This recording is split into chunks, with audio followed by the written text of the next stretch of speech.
Ang pinakamataas na pagpupuri ay tanging sa ating pinakamamahal na Panginoong Hesus po lamang. Dobling paggalang po, pagrespeto at patuloy na pag-alaala sa mga ginintuang turo at aral ng ating dearly beloved Honorable Pastor Bill D. Almeida at beloved Honorable Assistant Pastor Dina C. Almeida.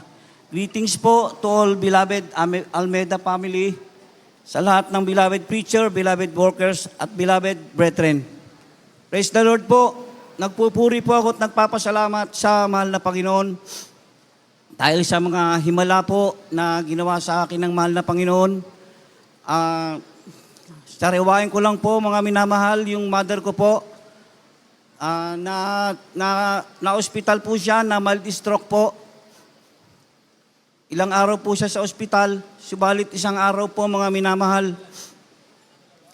Nung nakakadalawang araw na po siya, ang sabi po ng doktor, almost 1 week po dapat siya sa ospital, subalit 2 araw lang po, umalis po ako upang bumili po ng pagkain.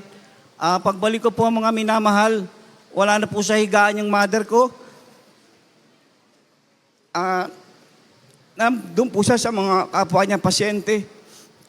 Nagsishare po siya ng kabutihan ng mahal na Panginoon. Natuto ang mahal na pastor. Totoo ang Jesus Miracle Crusade.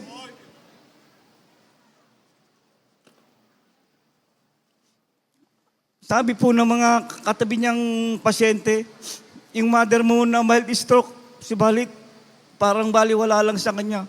Sabi ko po sa kanila, miyembro po kami ng Jesus Miracle Crusade. Totoo po ang aming banal na gawain.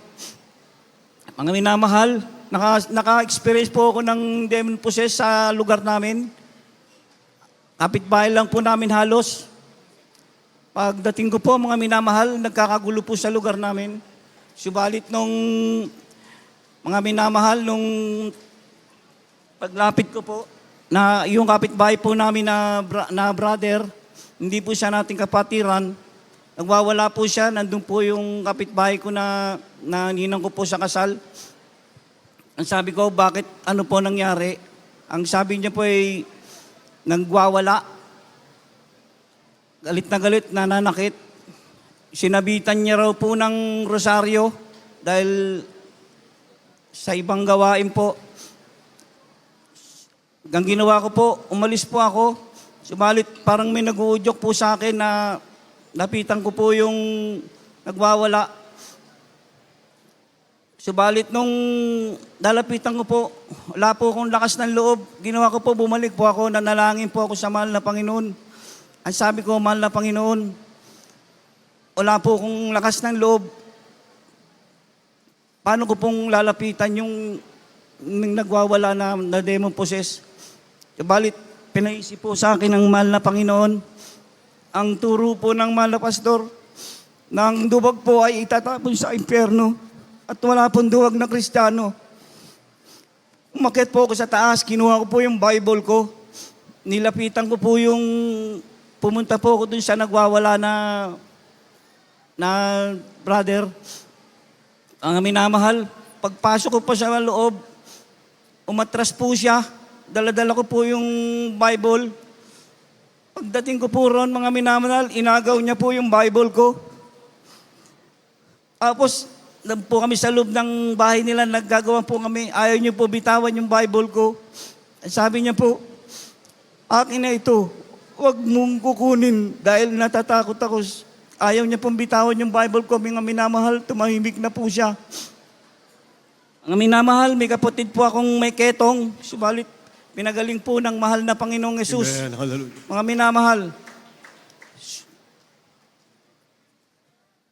subalit may hadlang po ang kaaway, mga minamahal. Bago ko po siya naalaman na grabe na po pala, nung umaga po, ang sabi niya po sa akin, Tol, magpapakamatay na ako, magtatago ako sa ibang lugar dahil wala na akong silbi. May ketong ako.